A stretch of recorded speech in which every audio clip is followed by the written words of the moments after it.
자, 이제 니시 영어 구문 정독에서 첫 번째입니다. 문장의 형식에 대한 공부인데 이거를 일반적인 문법이나 일반적인 설명처럼 1형식, 2형식 이렇게 절대로 기억하지 말고 개별 동사의 쓰임새로, 쌤이 수업 때 하는 설명으로는 어법이라는 거죠.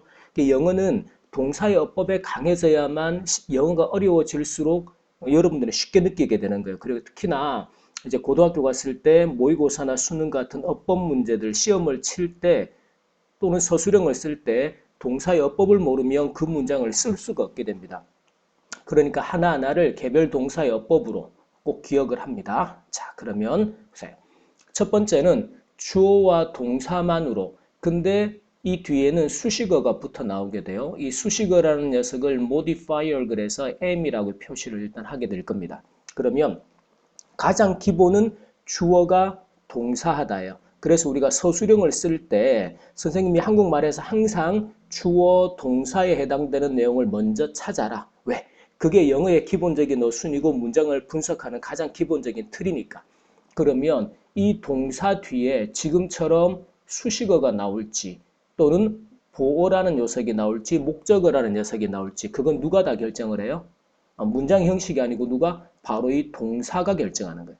근데 이 동사들이 한 가지 형식이나 한 가지 어법만으로 안 쓰이고 여러 가지 다양한 형태로 쓰이는 애들이 또 있단 말이지. 그러니까 그걸 어떻게 해야 돼요? 개별적인 동사법으로 암기하고 공부를 해야 된다는 거죠. 그게 쌓여서 실력이 쌓이면 여러분들이 하나의 동사가 문장 안에서 여러 가지 형식으로 쓰이면서 의미가 달라질 때 그 구조가 정확히 파악이 되고 의미 해석이 정확해지는 거죠. 그러면서 영어가 강해지는 거란 말이에요. 그러니까 여러분들이 지금 밑에 나오는 이 동사들을 개별적인 단어의 뜻도 기억하지만 예를 들어 이 비동사 같은 경우도 주어가 어디에 있다, 존재하다 이럴 때는 흔히 말하는 일형식이에요. 뒤에 보호가 필요하지 않은.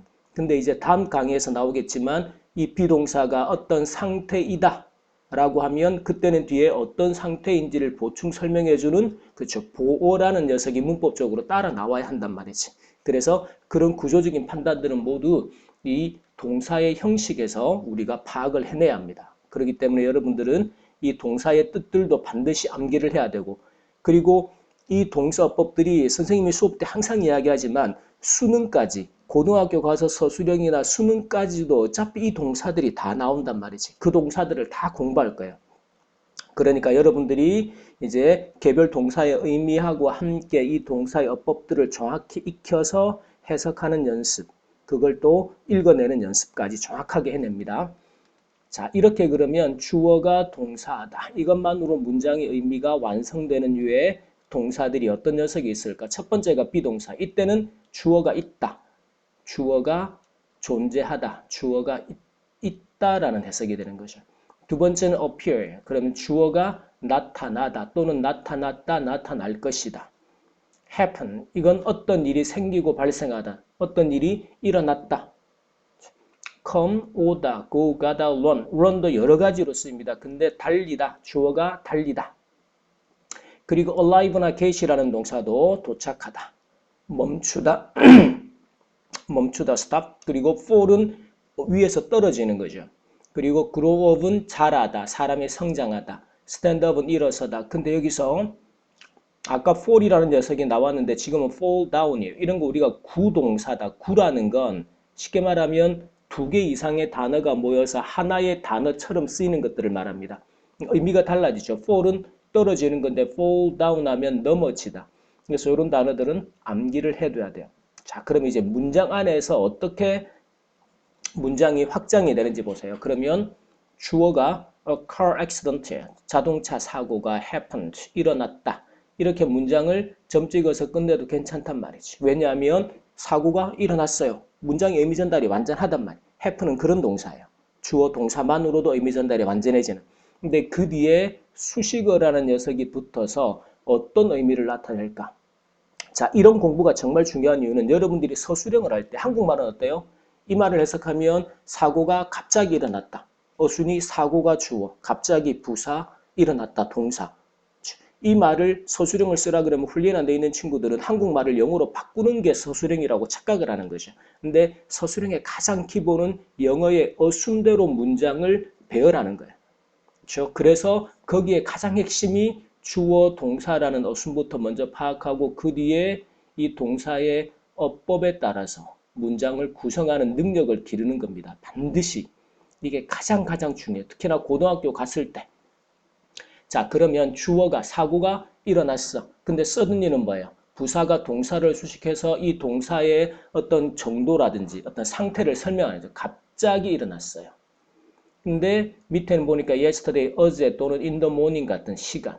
자, 영어는 중요한 정보, 즉 주어가 동사하다라는 중요한 정보를 앞으로 끄집어내고 뒤에 언제, 어디서, on the road, 도로에서, 장소, 무엇 때문에, 이유 이런 개념들은 뒤로 돌린단 말이죠. 그 밑에는 because of heavy snow는 폭설이란 눈이 많이 왔다라는 그래서 폭설 때문에 이유 이런 내용들은 문장 뒤로 이런 것들이 모두 수식어의 형태가 되죠. 근데 문장의 뼈대는 주어가 동사하다, 사고가 일어났다. 자, 이제 이 내용들을 다시 문장을 보면서 자, 여기서 여러분들이 잠깐 동영상을 중지를 하고 이제 쌤 프린트물 나눠준 거에서 주어 동사를 표시를 하고 이렇게 The snow stopped.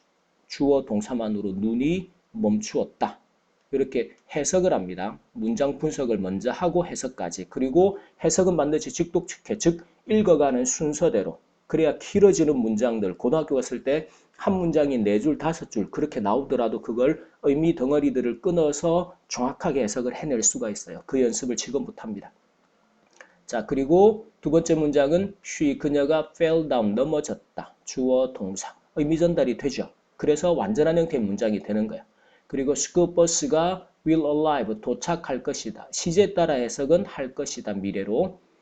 arrive도 도착하다인데 이렇게 주어가 도착할 것이다. 이걸로 의미 전달이 된단 말이죠. 자, 근데 이제 밑에 문장들을 보시면 그녀가 fell down, 넘어졌어요. 근데 뒤에 누가 붙어 있다? 그렇죠. 전치사 플러스 명사 같은 수식 구조가 붙어서 on the wet floor, 어디서? 젖은 바닥 위에서 미끄러져서 넘어졌다라는 뜻이겠죠. 해석을 할 때 그녀가 넘어졌다, 미끄러운 바닥에서. 스쿨버스가 will arrive, 도착할 것이다. 그 뒤에 soon이라는 게 시간을 나타내서 곧 도착할 거야. 도착할 시간에 대한 설명을 수식어로 추가해주고 있어요. Some animals가 주어져 수립, 잠을 잔다. 그 다음에 during. 이럴 때 여러분이 어휘력이 필요해요. during이라는 녀석이 전치사로 동안에 알고 있어야 되죠. 그래서 이렇게 묶어서 낮 동안에 잠을 잔다. 올빼미 같은 친구들 말하는 거죠. 그 다음에는 스쿨버스가 will arrive, 도착할 건데 아까 여기는 시간이 있었지만 밑에는 뭐요? at the bus stop, 정류장에 도착할 것이다 라는 장소의 개념을 나타내는 수식어가 나와 있습니다. 여기서 중요한 건 여러분들이 이건 일형식이구나 해가지고 뭐 주어가 동사다. 이건 의미가 없어요. 문장의 형식을 결정하는 건 결국 뭐다? 바로 동사다라는 거죠. 그래서 지금 있는 이 동사들, 어떤 일이 생기고 발생하다, happen, 또 등장하다, appear, 이런 동사들. 근데 얘네들이 이제 이렇게 목적을 아무것도 없이 이제 일형식으로도 쓰지만 이형식의 동사로도 또는 목적어를 데리고 오는 동사로도 형태가 어법이 다양하게 쓰인다라는 거죠. 그걸 우리가 하나하나 이제 공부를 해 나갈 때 지금 했던 오늘 했던 일형식의 흔히 뒤에 아무것도 안 데리고 나오는 또는 수식어만 데리고 나오는 동사의 의미, 종류 정확하게 이해하고 암기를 해야 됩니다. 암기하지 않으면 계속 헷갈려요. 오케이, 이제 일형식에 대한 공부는 여기서 정리하도록 하겠습니다.